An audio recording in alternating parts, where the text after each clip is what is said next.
Takže zdravím vás, ja sa volám Boris Bayer, som z Centra výživy a tréningu na Prieholskej a točíme pre vás zo Zdravie.sk videosériu o intermittent fasting, čiže prerušované hladovanie. Je to jednoduchý stravovací režim. 16 hodín hladujete a 8 hodín jete. Čiže 16 hodín napríklad prestanete jesť o 9 večer a začnete jesť až o 1 o obede.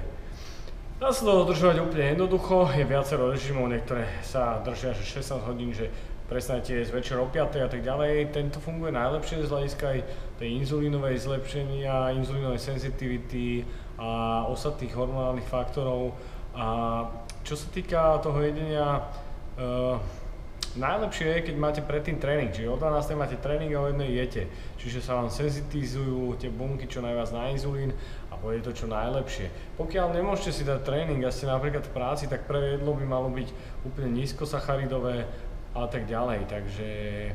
Takže treba si dať na to pozor, treba si o tom aj niečo preštudovať. Je to výborný režim a dobre sa tak dá napríklad schudnúť tuk a nabrať svalová hmota. Musíte si to vyskúšať sami, že ako vám to bude fungovať. Na budúce v ďalšom dieli si pozrieme, že aké to môže mať nežiaduce účinky, alebo že aké môžu byť vlastne veci, ktoré sú negatívne s týmto. Majte sa.